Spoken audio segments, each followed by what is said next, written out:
Ellie here from the Bear Pit TV with a new show called Transfer Show Live.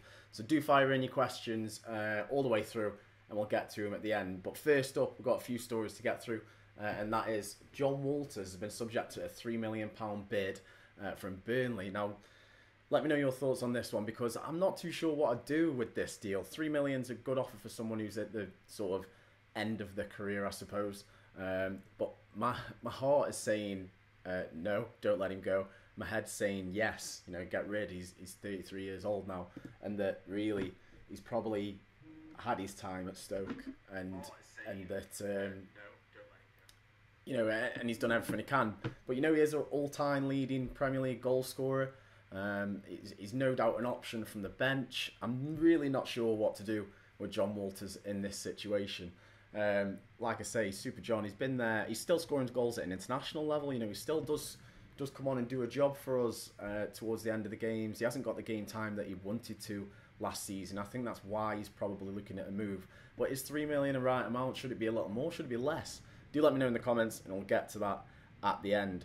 Also, John Percy, who's the gospel on Stoke transfers, said that we missed out on Harry Maguire, who's recently gone to Leicester. Apparently we were very unhappy that we missed out on this target. I'm not sure what fee we might have been looking for to try and bid for Harry Maguire. I'm not sure if we were ever actually in the market. But John Percy is pretty much gospel on this sort of thing for Stoke. Says that we are very unhappy that we missed out. So he's going to now go and join up with Huth at the back and also Wes Morgan at Leicester. And he probably could have done a job for us because the Bruno deal still doesn't seem as if it's going anywhere, with the latest rumour that he's willing to hold out for another season to then try and move to us on a free. But it does look like we're in desperate need of a centre-back, and Harry Maguire, if we have missed out of him, is probably a real kick in the teeth. Next up, last night, news broke from the Sentinel that Mark Hughes says the slate has been wiped clean for Bojan when he returns this summer. I'm not sure what slate there is to wipe clean because personally I don't think he did anything wrong. I think he wasn't given a great run of games. I think he was treated a bit unfairly, if I'm being honest. Obviously the crescendo of all that came in the Wolves FA Cup exit when he was dragged off with Mbula at the 45-minute mark, and that was pretty much the last that we saw him before his loan to Mainz. But it does look like he's ready to come back and ready to kick on and stay with the club. He says that he knows that the fans love him, which the majority of us do. And for me, he's got to start next season. He's got to play in that number 10 role. That's what we seemed to be missing so much last season. We were missing in desperate need of a number 10. Desperate need for that. Especially when you've got Arnautovic on one wing, Shaqiri on the other. You've also got Ramadan Sobhi on the bench. And Berahino's just looking for that sort of ball in behind. Long ball isn't going to work if we're going to play Berahino up top next season. Definitely won't. On to our final story, and that is today, one that's broke out of the blue really from ESPN. And they say that Monaco are tracking JULIEN and NGOY as a replacement for Mbappe. And apparently also Arsenal, West Ham and Leipzig are monitoring. Absolutely really weird story, this one, because I'm not sure if NGOY has got anywhere near the quality to go and replace Mbappe at Monaco. I can't say that we've seen too much of him. Last season he made that appearance at Arsenal, made a couple of the other game at West Brom where, infamously he didn't do too well, and Glenn Whelan was quite vocal about that. But for me, I'm not sure where this has come from. I don't know how much I believe it. JULIEN and NGOY, if anything, would probably try and stay at Stoke where he might get a little bit of game time. And I say a little bit because Mark Hughes doesn't seem that keen on playing youngsters. And for me, a Monaco replacement for Mbappe, it just doesn't add up. Just doesn't add up for me at all. So do let me know what you think of those transfer stories in the comments, which I'm now going to go to. Hopefully you've all been firing them in. Let's have a look. I'll turn the sound off so you can't even hear that. Mandy Francis says, any news on a Shawcross contract? No, there's been no news as of yet. I don't believe that talks have even started, but infamously, Kath Shawcross did tweet the other day about looking for, I think it was a gym session or a yoga session in the local area, and she said that she doesn't, and then the Sentinel picked up on this and said they don't think Shawcross is going anywhere, and she just put laughing faces. So for me, I think it'd be a real loss if Shawcross was to go. I think we need to get this contract tied up, seeing as though there is only a year left on his deal. He's a captain, and for me, he shouldn't be going anywhere. I think with losing Bruno as well, we'll be we'll be in a dire situation if we have to get two brand new centre-backs and you've never played together before, especially with Philip Walshide coming back. Maybe he can do a job. Let me know. Let me know if you think Walshide can come in, and let me know. Paul Ferguson says, Delph, what's the latest?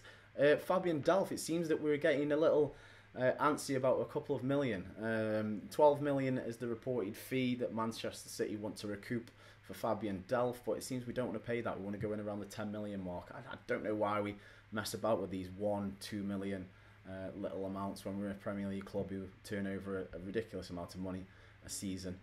For me, I'd just say pay it, get him in if we are going to try and sign him. Personally, I don't know if Delph is the right kind of signing that we need. I'd rather go elsewhere, to be honest. I'm not sure how motivated Delph may be after that big money move to Man City, not playing a certain amount of games. I don't know if he is motivated and can recoup the form that he used to have for Aston Villa, then by all means, let's go get him. But for dithering over a 2 million, a 2 million fee, I'm not sure that's right. Not sure that's right. Sam Richards says, what's happening with the Hull left back? So Josh Timmin is expected to sign on the 1st of July. I think that's pretty much a done deal. Josh Timmin, he played 5 games for Hull in the Premier League last season. Their first choice left back was Andrew Robertson. Honestly, I'd preferred us to have gone for him. I'd rather us have a left back that's ready to go right now and probably overtake Eric Peters at left back, rather than Josh Timmin, who's probably going to take some time and is going to be seen as a second choice backup. That's my preference, but it does seem like Josh Timmin will arrive on the 1st of July when the transfer window opens. Some more questions. Callum Lawton says, will he be challenging Eric? I don't know. He only played 5 games for Hull last season, and the majority of those were sub-appearances. Can't say I've seen too much Josh Timmin play. Obviously, there is some talent there. He's an England youth player, and he has had caps in the Premier League just for, even though he's so young. So there's obviously some talent there. Let's hope we can get the best out of him. Let's have a look at some more of your questions. Liam Cope thinks that we need a holding midfielder. Philip Thomas Williams says, any more on the guy from Inter Milan? That guy he means is Jason Murillo, which does sound like Jason Derulo, a lot of you pointed out. Honestly, I haven't heard anything else about that one since the rumoured, I think it was 8 million fee. Inter Milan have had a bit of a clear out this summer. New manager, new players, but yet to see what goes on there, and I'm sure that'll all come to the fore whether we get Bruno or not. Any more questions? Let's have a look. Kieran Down says Wally wouldn't do a great job. Darren Wally thinks NGOY is going to be worth 50 million now after that latest rumour. Daz Turner says, any outgoings? The only one that seems concrete at the minute is Glenn Whelan. It looks like he's going to be off to Derby. You've just lost Will Hughes to Watford, and they're looking to replace Will Hughes. The 1 million is supposed to be the fee. We've got a money's worth there. If so, we bought Glenn Whelan for 500k the season that we came up, and we've got a good 9.5 years out of him. It would be nice if he stayed a little longer so we could have a testimonial, but that's just the way the game goes. Maybe they'll still give him an honorary one, but we've definitely had our worth out of Glenn Whelan by now. We've tried to replace him in central midfield so many times, and he just carried on and got his place back and kept his place in the side. And that's a testament to the guy, really. It will be sad to see him go, but this is probably the right time for Glenn Whelan if we're going to look and go and upgrade our squad. David Whitney says, Glenn Whelan, thank you for everything you've done. Louis DeBanks says, any news on what Shaqiri's new haircut is? No, I'm not sure. I'm not sure on that. Danny Butter says, any news on a potential number 10? Sigurdsson would be class, but we are priced out. Definitely priced out as Sigurdsson, seen as over 20-odd million fee was apparently rejected the other day. Personally, I think we've got a number 10 right under our nose, which is Bojan. He'll be coming back, and therefore no need to go and sign anyone. I'm going to end it there. That has been your Transfer Show Live. Do let me know if you've enjoyed a live show, because we can do this a lot more often now we've got the capability. We're currently streaming on YouTube, I believe Periscope, and also Facebook, so you can catch it in all those places. Do make sure you go and drop a like, leave a comment if you can, and subscribe wherever you are. Thank you for watching.